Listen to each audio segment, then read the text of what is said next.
ፋኖ የአርሲውን ጭፍጨፋ አስመልክቶ መግለጫ አውጥቷል። አገዛዙ የይስሙላ ምርጫ ሲያደርግ የኦርቶዶክሳውያን ደም ያለ ከልካይ አፍስሷል። አቡነ ማትያስም ዝምታቸውን ሰብረዋል። በዝርዝር እንመለከተዋለን። 7 የኢትዮጵያ ተቃዋሚና የታጠቁ ድርጅቶች የጋራ ምክር ቤት መመስረታቸው ተገልጿል። የ4 ኪሎ መንግስት ውጥረት ውስጥ ነው። አብይ አህመድ ስጋቱ አይሏል። የመረጃችን አካል ነው። ትብብር ለኢትዮጵያ ፓርቲ ብልጽግናን የሚሸነቁጥ መግለጫ አውጥቷል። ምርጫው ከቅድመ ዝግጅት ጀምሮ በእንከን የተሞላና የዲሞክራሲ ባህር የሌለው ነው በማለት አገዛዙን አዋርዶታል። ሰላም ጤና ይስጥልን ውድ የአርቲኤም ኢትዮ አድማጭ ተመልካቾቻችን የግንቦት 26 ቀን 2018 ዓመተ ምህረት አበይት መረጃዎችን በዝርዝር ይዘንላችሁ ቀርበናል። ቻናሉን ሰብስክራይብ በማድረግ ቤተሰብ እንድትሆኑ እየጋበዝን ወደ መረጃዎቹ አመራን።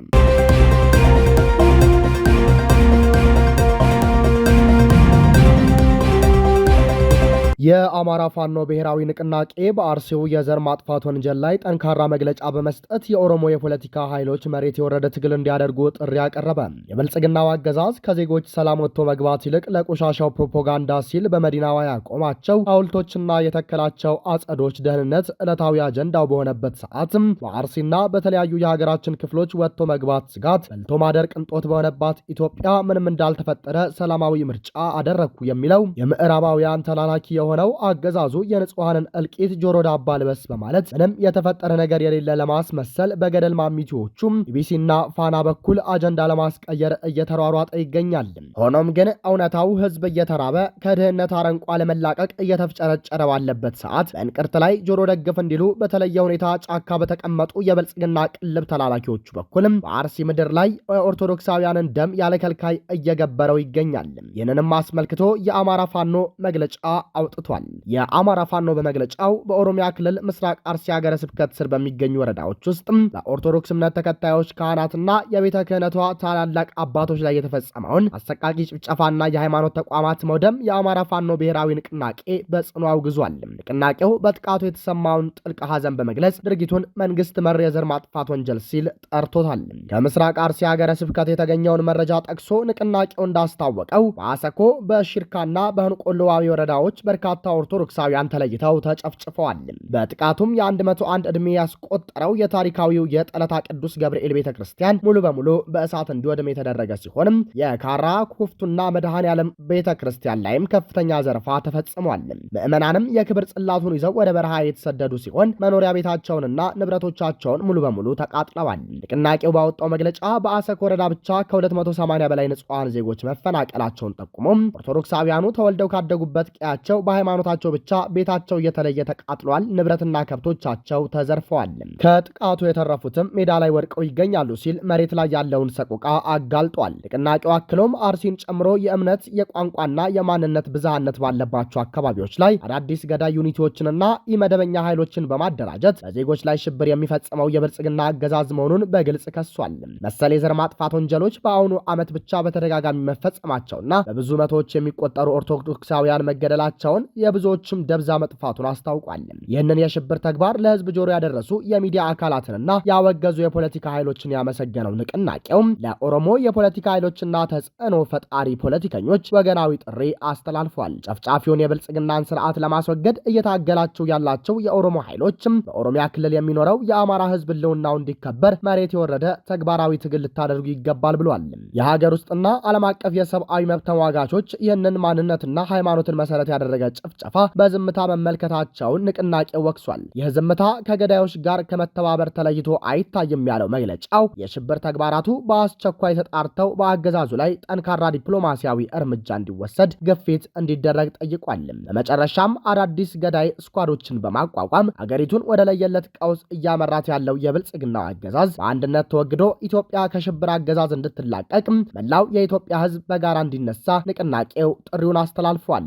በተያያዘ መረጃ የአርሲውን ጥቃት በተመለከተ የኢትዮጵያ ኦርቶዶክስ ተዋሕዶ ቤተክርስቲያን ፓትርያርክ የዜጎች ደህንነት እንዲጠበቅና ጥቃቱ እንዲቆም ጥሪ አቀረቡ። የኢትዮጵያ ኦርቶዶክስ ተዋሕዶ ቤተክርስቲያን ፓትርያርክ አቡነ ማትያስ ባስተላለፉት የሐዘን መግለጫ በአርሲ ዞን አሰኮ፣ ሽርካ፣ ሆንቆሎ፣ ዋቤና ሙኔሳ ወረዳዎችም በዜጎች ላይ አሰቃቂ ጥቃት መፈጸሙን ይፋ አድርገዋል።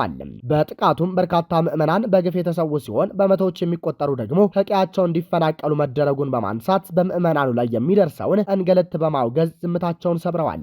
ይህ መከራ እየቀነሰ ሳይሆን ይበልጥ እየሰፋ መምጣቱን የገለጹት ፓትርያርኩም በአርሲ ምድር በተደጋጋሚ የሚስተዋለው በደልና ግፍ በህዝቡ ልቦና ውስጥ እስከ መቼ የሚል የቁጭትና የሐዘን ጥያቄ መፍጠሩን በመግለጽ በተጨማሪም እድሜ ጠገብ የሆኑ የእምነት ተቋማት መቃጠላቸውንና መዘረፋቸውን በመጥቀስ የዜጎች የመኖርና የእምነት ነጻነት በከፍተኛ ደረጃ መደፈሩን አጋልጠዋል።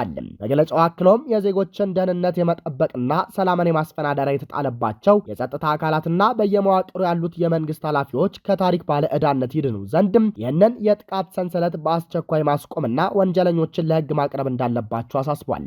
የጸጥታ መዋቅሩ በስልጣን ዘመኑ ለዜጎች ደህንነት በሚከፍለው ዋጋ ታሪክ እንደሚጠይቀውም ተመላክቷል።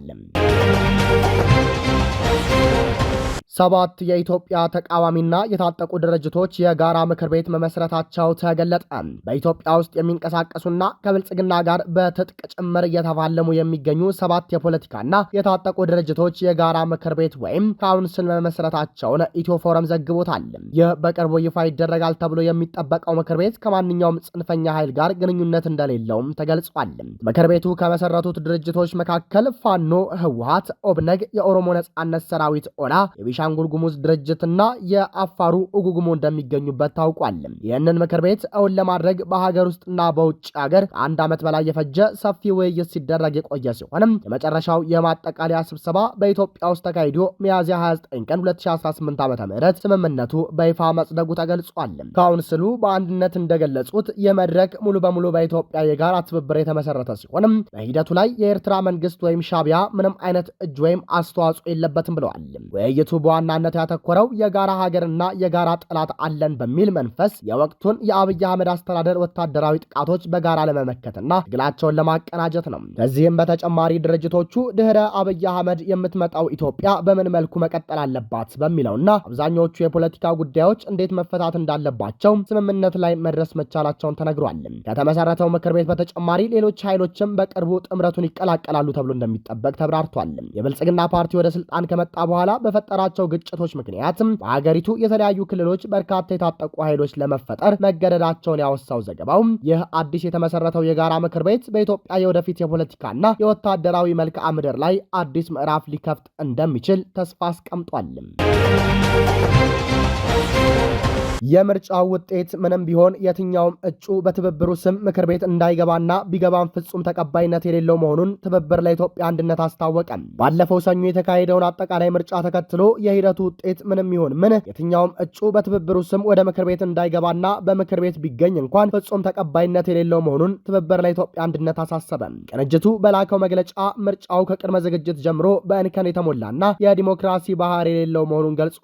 ትብብሩ በመግለጫው ወደ ምርጫው የገባው መሰረታዊ የሀገር ችግሮች ሊፈቱ የሚችሉትም በንግግር በድርድርና በጥልቅ ውይይት መሆን አለበት በሚል ሩቅ እሳቤና ከውጭ ሆኖ ከመተቸት ይልቅ ትብብሩ አገዛዙ እያለ የጠራውን መንግስት የነውር ገመና በተጨባጭ ለማጋለጥ በማለም እንደነበር አስታውቋል። ይሁን እንጂ ከቅድመ ምርጫ፣ ከምርጫ ዕለትና ከምርጫው ማግስት የተስተዋሉ ሁነቶች እንደሚያሳዩትም ሂደቱ ካለፉት አምባገነናዊ የጥርንፉ ባህሪያትና ሁሉንም የመጠቅለል አባዜ ያልተላቀቀም በታሪክ ከሚታወቁት የጨረባ ምርጫዎች ያልተለየ መሆኑን ገሃድ ወጥቷል ሲል ነቅፏል። ይህ አይነቱ ልማድ ደግሞ የተወሳሰበው የሀገሪቱን ችግር ከድጥ ወደ ማጡ ለመውሰድ የዘለለ ዲሞክራሲያዊ አያዋልድም፣ መፍትሄም አይፈይድም ሲል ድርጅቱ ኮንኗል። ነገር ግን ከነበሩት በርካታ እንከኖች መካከል በጠባቧ ቀዳዳ የቦርዱ ኃላፊዎችና ውስን ድርጅቶች ላደረጉት ጥረት እውቅና እንደሚሰጥ ቅንጅቱ በዚሁ መግለጫው ጠቅሷል። መንግስት የስልጣን ምንጭና ባለቤት ህዝብ ብቻ መሆኑን ተረድቶ የህዝቡን ድምፅ እስከሚያከብር ድረስ ትግሉ አጠናክሮ እንደሚቀጥል የገለጸው ትብብሩም በቅርቡ ህዝብን ያሳተፈ ሰላማዊ ትግል ለማካሄድ የሚያስችል የተሟላ መግለጫ እንደሚሰጥም ይፋ አድርጓል። በመጨረሻም ዓለም አቀፉ ማህበረሰብ የዲፕሎማቲክ ተልእኮችና ዓለም አቀፍ መገናኛ ብዙሃንም ለሀገሪቱ ጉዳይ ላደረጉት አስተዋጽኦ እውቅና የሰጠው ትብብሩም አሁንም የኢትዮጵያ ጉዳይ በቅርበት እንዲከታተሉና ግፎችን እንዲያጋለጡ ጥሪ አቅርቧል። ደጋግሞ አገዛዙ እያለ የጠራው መንግስት ሸብረክ ብሎ ከፖለቲካ ኃይሎች ጋር እስከሚደራደር ድረስ የሂደቱ ምንም አይነት እውቅና የመስጠት መልእክት ከማስተላለፍ እንዲቆጠቡ ያሳሰበው መግለጫው ይህ ካልሆነ ግን ድርጊቱ በኢትዮጵያውያን ቁስል ላይ እንጨት እንደመስደድና ለንጹሃን እልቂት ቦምብ እንደማቀበል ተቆጥሮ ከኢትዮጵያውያን ጥቅም በተቃራኒ የመቆም ያህል እንደሚታይ በጥብቅ አስገንዝቧል። ክቡራንና ክቡራት አድማጭ ተመልካቾቻችን ለሰዓቱ የነበረን መረጃ ይህንን ይመስላል። ሰብስክራይብ በማድረግ ቤተሰብ እንድትሆኑ እየጋበዝን ቸር ተመኘንም።